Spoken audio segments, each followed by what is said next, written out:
நல்ல தெரிந்து கொள்ள வேண்டிய ஒரு விஷயம் அப்படின்னு பார்த்தோன்னா, இந்த உயிருக்கு உற்ற துணை, இந்த உயிருக்கு தலைவனாக இருப்பது யார் அப்படிங்கிற அந்த ஒரு கேள்வி. ஏன்னா இந்த உயிர் எங்கேருந்து வந்ததுன்னு நமக்கு தெரியுமா? தெரியாது.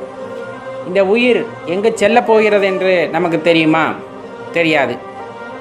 இந்த உயிர் எப்படி இந்த உடலில் தங்கி இருக்கிறது என்று தெரியுமா? தெரியாது. எதன் பொருட்டு தங்கி இருக்கிறதுன்னு தெரியுமா? தெரியாது. ஆக மொத்தம் நமக்கு எதுவுமே தெரியாது.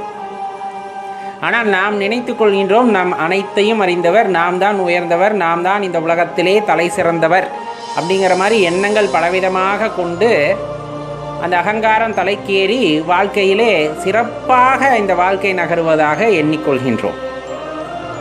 உண்மையாகவே இந்த உயிருக்கு உற்ற துணை. ஏன்னா இப்போ எளிதாக சொல்லிடலாம், ஒரு ஆள் நடமாட்டம் இல்லாத புதுமையான ஒரு இடமாக இருக்கின்ற பட்சத்திலே நாம் தனியாக நடந்து செல்லும் பொழுது மனதிலே ஒரு உறுத்தலானது இருந்து கொண்டே இருக்கும் இயல்பாக. ரொம்ப தைரியசாலியாக இருந்தாலும் அப்படி காட்டு வழியிலே நடந்து செல்லும் பொழுது ஒரு சிறிய ஒலி கேட்டால் கூட மனமானது பதறிவிடும். அப்போ அந்த நேரத்தில் கண்டிப்பாக ஒரு துணையானது இந்த உடலுக்கே தேவைப்படுகிறது. கண்டிப்பாக யாரோ ஒருத்தர் இருக்கும்போது தைரியமாக இருக்கலாம் அப்படிங்கிற அந்த உணர்வானது கண்டிப்பாக ஏற்படும். இப்போ ஆகச்சிறந்த அரிய பொருளாக நம்ம நினைக்கக்கூடிய இந்த உயிர் இந்த உடலிலே தங்குவது அப்படிங்கிறது ஒரு துணை இல்லாமல் தங்க முடியுமா? ஒரு ஆதரவு இல்லாமல் தங்க முடியுமா அப்படின்னு கேட்டோம்னா, கண்டிப்பாக இறைவனுடைய அற்புதமான இந்த குழந்தையாக இருக்கக்கூடிய அந்த உயிரானது இறைவனை சார்ந்தே உள்ளிருக்கிறது, அந்த சிவத்தை சார்ந்தே உள்ளிருக்கிறது, இந்த சிவத்திற்கு கட்டுப்பட்டு உள்ளிருக்கிறது. சொல்லப்போனால் இந்த ஜீவனானது இந்த உடலை விட்டு எப்போ நீங்கும் அப்படின்னா, அந்த சிவமானது உடலை விட்டு சென்று விட்டால், அந்த துணையான இந்த உடலை விட்டு பிரிந்து விட்டால் அந்த சிவமும் பிரிந்து விட்டதே அப்படின்னு இந்த உயிரும் போயிடும். அது துணையை தேடிக்கிட்டே இருக்கும். துணை யார்? உயிருக்கு உற்ற துணை அப்படிங்கிறது சிவபெருமான் மட்டும்தான், அந்த சிவம் மட்டும்தான். அப்படி இருக்கையில் இந்த உயிருக்கெல்லாம் தலைவனாக விளங்கக்கூடியவர் யார் அப்படின்னா சிவபெருமானைத்தான் சொல்ல முடியும். அவரை அண்டியே, அவரை சார்ந்தே இந்த உயிர்கள் இயங்குகின்றன, அவரை சார்ந்தே இந்த உயிர்கள் இயங்குகின்றன. நாம் இல்லை என்று சொன்னாலும், நாம் உண்டு என்று சொன்னாலும், எனக்கு சந்தேகமாக இருக்கிறது, எனக்கு புரியவில்லை என்று யார் எது சொன்னாலும் உள்ளது உள்ளபடி உண்மையாக சொல்ல வேண்டுமென்றால் இந்த உயிர்களுக்கெல்லாம் தலைவனாக விளங்குபவன் சிவபெருமானே. அவர் இன்றி ஓர் அணுவும் அசையாது அப்படிங்கும்போது இந்த உயிரும் அசைவதில்லை, இந்த உயிரும் நகர்வது இல்லை.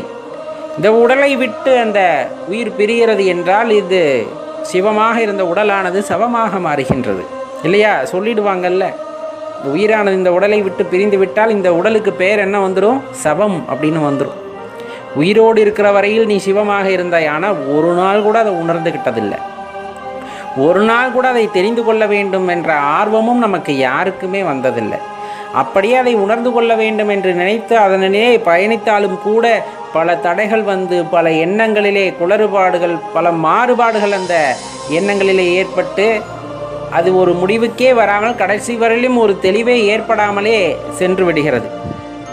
ஏன்னா அதற்கான பொறுமையும் அமைதியும் அந்த நிலைத்தன்மையும் இல்லாததே அதற்கு ஒரு காரணமாக கொள்ளப்படும். பொதுவாக பார்த்தோன்னா பல கடல் கடந்து, பல ஆறுகள் கடந்து, பல நாடுகள் கடந்து, பல தேசங்கள் கடந்து ஓடி அலைந்து கோவில்களெல்லாம் சுற்றி சுற்றி எங்காவது நிம்மதி கிடைத்து விடுமா, எங்காவது இறைவனின் தரிசனம் கிடைத்து விடுமான்னு ஒவ்வொரு பக்கமும் போகிறோம். அங்கே இருக்கக்கூடிய மூர்த்தங்களை எல்லாம் தரிசிக்கின்றோம், இறைவனுடைய அருள் கிடைக்க வேண்டும் என்று தரிசிக்கின்றோம். அந்த இடத்துலையும் தெரிந்து கொள்ள வேண்டியது, ஆலயங்களிலே நீங்கள் அந்த ஆற்றலை உணர முடியும், ஆலயங்களிலே இறைவன் இருப்பை உணர முடியும். ஆனால் அதை உங்களுக்குள் தான் நிரந்தரமாக உணர முடியும். பலவித ஆலயங்களுக்கு செல்கின்றோம், பல ஆலயங்களுக்கு செல்லும் பொழுது ஒவ்வொரு இடத்திலும் ஒவ்வொரு விதமான உணர்வை உங்களால் உணர முடியும். உள்ளுக்குள் தேடு என்பதை நீ உணர்ந்து கொள்ளாதவரை எந்த ஆலயத்திலும் சென்று நிலையான அந்த பரம்பொருளை உணர்ந்து கொள்வது அப்படிங்கிறது அவ்வளவு சாத்தியம் அல்ல. இறைவனின் அருள் ஆற்றல் எல்லாம் உங்களுக்கு கிடைக்கும், அதில் எல்லாம் எந்த மாற்று கருத்துமே இல்லை.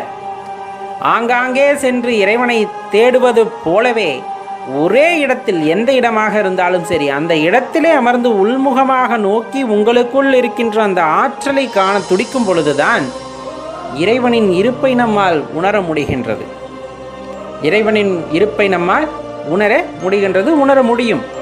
மாறாக தேசங்கள் கடந்து பயணித்தாலும், பல நாடுகளை சென்று பார்த்து அங்கு இருக்கக்கூடிய இறைவனையெல்லாம் தரிசித்தாலும், இறைவன் திருமேனிகளை தரிசித்தாலும், உள்ளுக்குள் இருக்கின்ற உண்மையை நாம் உணர்ந்து கொள்ளாதவரை எந்த இடத்திலுமே இறைவனை நம்மால் உணர முடிவது இல்லை. அதை தெளிவாக தெரிஞ்சுக்கணும். அதைத்தான் இந்த இடத்துல நம்ம தெளிவாக உணர்ந்து கொள்ள வேண்டியது. உள்ளுக்குள் இருக்கின்ற அந்த உயர்ந்த ஆற்றல் இறைவனின் துணையுடன் இருக்கின்றது அப்படிங்கிறத